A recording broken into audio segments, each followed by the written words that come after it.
राजूवास राठी केंद्र के अंदर आ चुका हूँ और हमारी गौ राष्ट्र यात्रा का ये एक अहम पड़ाव है और इसके बारे में जानना भी बहुत ज़रूरी है कि यहाँ पर राठी जो नस्ल है हमारी उसका कैसे काम होता है, उनका कैसे संवर्धन किया जाता है, कैसे रखरखाव होता है और कैसे उनकी मिल्किंग होती है। और यहाँ की एक बहुत ख़ास बात है, वो क्या ख़ास बात मैं आपको बातचीत के दौरान बताऊँगा।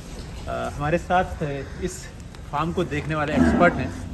सर, सबसे पहले बताइए, अपना नाम बताइए और आप कब से हैं यहाँ पर और कैसे इन राठी गायों का आप देखरेख करते हैं? मैं 15 साल से हूँ यहाँ पर। मेरा नाम प्रदीप चौधरी है और कड़वासरा मेरा जाति है। और राठी गायों की देखभाल के लिए इनके एक मेन जो है वो खाने दाने का ध्यान रखना बहुत ज़रूरी है। खाने दाने में ये अपन तूड़ी है, तूड़ी जो ये बोलते हैं व्हीट स्ट्रा, इसको अपन खाली नहीं देना। अच्छा, जो ये है ये तूड़ी खाली इसको 15 दिन लगातार नहीं खिलाना अकेला। इसके साथ या तो ग्रीन हो या कोई मूंगफली चारा हो या सेवण की कुत्तर हो या फिर पाला हो। ये तो यही है इसकी सपोर्ट में इसकी सपोर्ट में ये होना जरूरी है। फिर ये तो होगी चारे की बात जी। अब रही दाने की बात। दाना में क्या होता है कि हर एनिमल को, चाहे वो 1 महीने के बाद में, चाहे वो 1.5 महीने का हो, उसको अपनी एज के अनुसार थोड़ा थोड़ा दाना उसी दिन से शुरू कर दो, 1.5 महीने से। और ड्राई एनिमल है उसको भी दाना मिलना चाहिए, चाहे मिलो 1 किलो ही।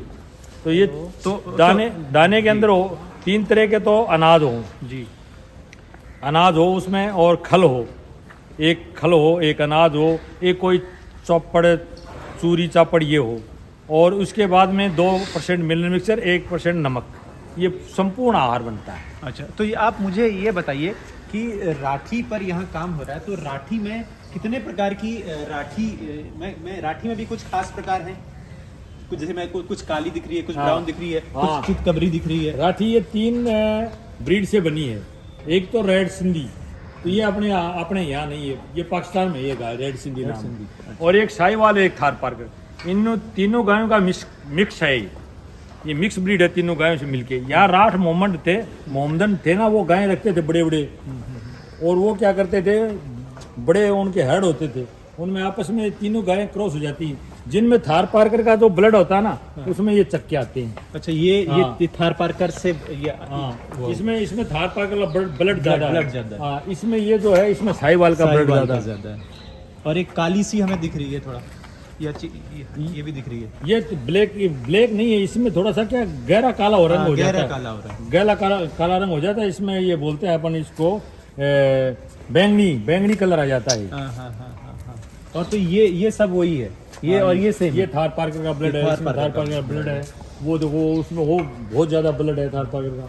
वो मुझे अडर क्वालिटी वाइज तो बहुत जबरदस्त अडर दिख रहा है। तो क्या ये अभी आपने एक बात और जानना चाहूँगा, हर चीज़ को मैं देख रहा हूँ कि पूरे फार्म में सेक्शन बना रखे हैं। ये सेक्शन मतलब अलग अलग बाड़ा है, तो ये किस लिए बना रखा है? ये एनिमल का एज ग्रुप बहुत जरूरी होता है।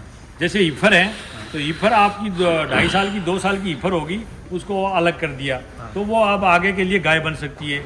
उसको आप AI कर दो या उस पर गोदा छोड़ दो। ये 2 साल से, ये अपनी इंडिजिनियस ब्रीड है ना, उसको 2 साल से नीचे की उम्र को यदि अपन कंसीव कराते हैं ना, तो गाय तो वो बन जाती है। लेकिन वो फर्स्ट ब्यात में इतना दूध नहीं दे पाए। और हो सकता है कि आगे की उसमें ब्यात में भी फर्क पड़े, उससे ऐसा होगा आगे। उसमें वो उतना प्रोडक्शन नहीं दे पाएगी। वो लेट, कम से कम 3.5 महीने की हीफर्स की काविंग हो जानी चाहिए, फर्स्ट काविंग। और 3.5 साल की, 3.5 साल के बाद में काविंग होती है तो वो भी गलत है। और 3.5 साल से पहले अपन काविंग करते हैं ना, तो वो अपने को उतना दूध नहीं दे पाती फर्स्ट, और आगे भी उनको दिक्कत आती है। तो अच्छा, मुझे एक चीज़ और बताइए कि राठी केंद्र में यहाँ पर मिल्किंग रिकॉर्ड कैसे है, कि मतलब कौन सी गाय और या कितना दूध देती हैं यहाँ पर गायें? ये यहाँ पर अपने 20 लीटर की गायें हैं, काफ़ी 15-20 गायें हैं 20 लीटर, जिसमें 20 लीटर को छुआ है। मतलब 10 सुबह 10 शाम। 10 शाम को। 20 लीटर से ऊपर की गायें भी अपने यहाँ पे हैं, और वो 1-2 गायें हैं। बाकी ज़्यादातर जो है वो 15-16 लीटर पर डे। अच्छा, तो मैं देख रहा हूँ कि यहाँ पर जैसे ये बुल एक हमें नजर आ रहा है, इसके कुछ नाक में हमने डाला है, तो ये थोड़ा सा एग्रेसिव होगा, या इसलिए डाला है या क्या, ये वजह क्यों है? इसमें नाक में से डालते हैं, ये क्या इसको कोई भी ले जाके छोड़ से, ये टीजर बुल है। अच्छा टीजर बुल का क्या होता है कि इसको हम हीट डिटेक्ट करते हैं एनिमल की। अच्छा एनिमल की हीट डिटेक्ट करते हैं तो टीचर बुल को अपन देख के और फिर इसको छोड़ के वापस ले जाते हैं कि कोई गाय हीट में तो नहीं है। फिर उसके एआई करना चाहते हैं या कोई दूसरा बुल छोड़ना चाहते हैं तो वो अपने हिसाब से करते हैं। तो टोटल यहाँ पर कितने बुल हैं? यहाँ पे एक टीचर बुल है, 4 बुल है।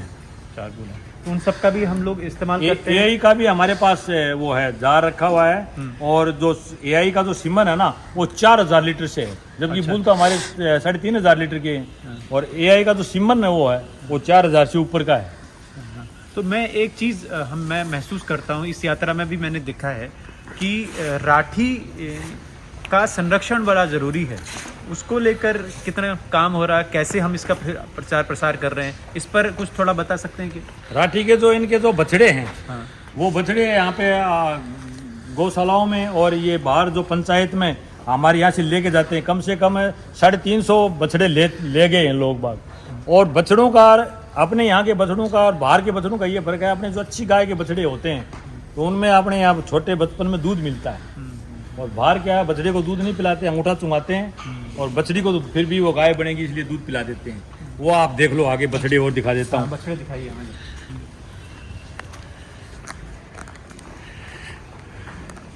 सर थोड़ा बताइए कि यहाँ पर ये हम तो- अंदर जा सकते हैं?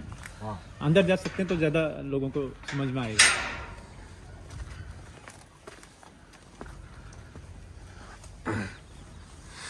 अब देख सकते हैं इनका स्वास्थ्य, देख सकते हैं इनकी सेहत, देख सकते हैं। देखिए ये राठी गाय के फॉलोअर्स हैं। अच्छा ये ज्यादा उम्र के नहीं है, 6 महीने से बड़ा नहीं है कोई भी इनमें। वो देखो वो बछड़े भी 6 7 महीने के हैं।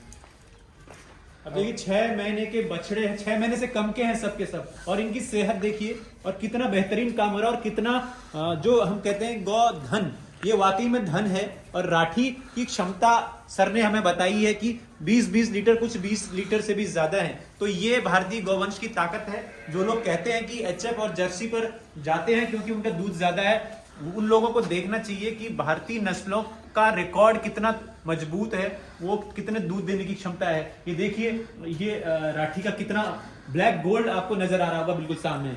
और ये देखिए ये। तो सर आप और कुछ बता रहे थे कि ये इनके बारे में? इनको बचपन में दूध मिलता है। अब इसको बुल बनाएंगे ना तो ये बुल अच्छा बनेगा। बचपन में इनको दूध नहीं मिलता बछड़े को। कहीं भी बुल होगा, जो सांड होगा ना, उसको बछड़े में बचपन में दूध कम पिलाते हैं, क्योंकि बछड़े को कोई दूध पिलाता नहीं है बाहर। आपने यहाँ पे हम इनको पूछते हैं दुआरों को जो इनके दूध का मिल्किंग करते हैं, तो कभी के नीचे गाय के नीचे क्या है तो उनको कोई पता नहीं है। तो आप बचपन में इनके साथ कोई भेदभाव नहीं होता। तो कब तक आप इनको दूध पिलाते हैं? इनके देखो इतने ये बड़े हैं, 6 महीने के बछड़े हैं। इनकी माँ है ना, इनके बगैर देखे बगैर दूध नहीं देती। तो अभी भी ये इनको दूध पिलाते हैं? हाँ, इंडिजिनस ब्रीड की खासियत है ये। अच्छा, तो कितने थन का दूध पीता है अभी ये बछड़ा? दूध अभी चाहिए कम पियो, लेकिन ये इसकी माँ इसको देखे बगैर दूध नहीं देगी, चाटे बगैर। अच्छा, तो ये मतलब अभी तक सोचिए दूध पिलाने की ताकत खुद की। ये जब हम नस्ल सुधार की बात करते हैं तो सबसे पहले उसी बछड़े की या बछड़ी की को दूध पिलाया जाता है। 6 महीने तक दूध पिलाया जाता है। 2 थन, कुछ लोग 2 थन का पिलाते हैं, कुछ लोग 3 थन का भी पिलाते हैं, ताकि आने वाली नस्लें मजबूत हों। हाँ। सिर्फ गाय को दूध निचोड़ने का एक साधन न बनाएं, उस पर काम करें, तब हमारी नस्लें सुधारी जा सकती हैं। तो सर मैं एक चीज और समझना चाहता हूं कि राठी और साहिवाल का फर्क थोड़ा सा गौपालकों को या गौ भक्तों को बताइए कि राठी और साहिवाल में क्या फर्क है? साहिवाल जो गाय होती है उसका ये गलकंबल, एक तो ये गलकंबल ये ज्यादा डेवलप होता है, वो लटका हुआ होता है। और उसकी चाल होती है वो यूं शाही चाल होती है यूं। अच्छा, तभी उसे साहिवाल हाँ, कह दिया। साहिवाल। और उसका जो शरीर है ना वो ढीला ढाला होता है, इसलिए उसको लोला भी बोलते हैं। मतलब ये ढीला शरीर होता है उसका, बिल्कुल चमड़ी ढीली होती है और चलती भी है, मलकी है वो। हाँ हाँ। और राठी गाय ऐसे नहीं होती। राठी गाय में इतना ये डेवलप नहीं होता आगे। ये जो गलकंबल है ना, ये डेवलप इतना विकसित नहीं होता। एक पूंछ होती है, राठी गाय की पूंछ होती है, लंबी जमीन के टच होती है, और साहिवाल की थोड़ी सी ऊंची रहती है। अच्छा, तो इसकी पूंछ जैसे है तो ये पूंछ ये तो छोटे बछड़े गाय की नहीं, मतलब ये बड़ा, ये बड़ी होगी, हाँ। इसका पूंछ बड़ी होगी। हाँ। तो ये बछड़ों का स्थान था। यहाँ पर टोटल कितना गौवंश है और कितने बछड़े बछड़ी हैं? बछड़े बछड़ी 40 तो ये छोटे बछड़े बछड़ी हैं, और 1 साल से 1.5 साल की ईफर है 40, और 40 2 साल से लेकर के और 3.5 साल तक की 40 ईफर है, और 90 गायें हैं 90। अच्छा, उसमें से मिल्किंग में कितनी है? उसमें 50% 45 गाय मिल्किंग में, 45 अभी ड्राई हैं, और अभी ये काविंग सीजन चल रहा है, अभी 2 महीने खूब काविंग होगी, तो ये लगभग 70% काविंग आ जाएंगी। तो वैसे मतलब दिन का जब पियो अपने उच्चतम उसमें दूध क्षमता में होती है तो कितना दूध यहाँ से मतलब निकलता है, मिल्क पार्लर तक आता है? मिल्क पार्लर तक अभी 3 क्विंटल दूध आता है। अच्छा, अभी? हाँ, 3 क्विंटल दूध सुबह शाम का, और वो हमारे यहाँ स्टाफ काफ़ी लंबा चौड़ा है, सब ले जाते हैं, यहीं बिक जाता है। तो अभी हमने जब इस वीडियो की शुरुआत की थी तो मैंने कहा था कि मैं यहाँ पर इस राठी केंद्र की एक खास बात बताऊंगा इन गायों को लेकर। वो खास बात क्या है उसके लिए हमें वापस वहीं जाना पड़ेगा, तो चलिए मेरे साथ। वो जो खास बात मैं आपको बताना चाह रहा था शुरुआत से, वो खास बात है इन बछड़ों के सींग। इनके नेचुरली सींग नहीं है, ऐसा क्यों है और ये क्यों कितना ज़रूरी होता है इनका सींग का होना या ना होना, ये सर हमें बताएंगे। सर इसके बारे में, इस खास बारे में कुछ बताइए। ये जो आपने बुल है ना, इसके सींग है ना, मुठिया सींग है, तो इनके होने वाली संतान के ज़्यादा बड़े सींग नहीं आएंगे, इससे छोटे आएंगे। तो ये मैं ये देख रहा हूँ कि जैसे ये है तो अब इसका कितना, इसका सींग कितना बड़ा होगा? इससे मुट्ठी से ज़्यादा नहीं होगा ये। अच्छा, 3 इंच 2.5-3 इंच का होगा, वो मोटा सींग होगा। अच्छा, वो दूसरे को नकुल्ला करके घायल नहीं करेगा। अच्छा अच्छा। जैसे अमूमन हम जब जितना इसका सींग है इससे भी ज्यादा नहीं होगा? हाँ, इससे ज़्यादा नहीं होगा। अमूमन देखते हैं कि बहुत से बड़े बड़े सींग होते हैं, उस तरफ आप देखेंगे वो जितनी उम्र की हो जाती है तो बूढ़ी गाय है, वो बड़े बड़े सींग है। लेकिन ये इस अब जो है ये राठी पर ये जो काम हो रहा है उसमें सींग जो है बड़े नहीं हो रहे हैं ताकि दूसरी गायों को या किसी और को नुकसान ना पहुंचे। तो ये ओवरऑल राठी केंद्र की जानकारी थी। गौराष्ट्र यात्रा के इस चरण में हम लोगों ने ये जाना कि राठी पर यहाँ कैसे बहुत अद्भुत किस्म का काम हो रहा है, और इसका प्रचार प्रसार में भी जो है ये संस्थान काम कर रहा है, और अच्छे बुल से अच्छे बछड़े तैयार करके फिर आगे के इलाकों में भेजे जाते हैं। तो ये जानकारी थी, तब तक के लिए अब आगे बढ़ते हैं, हमें इजाज़त दीजिए, धन्यवाद।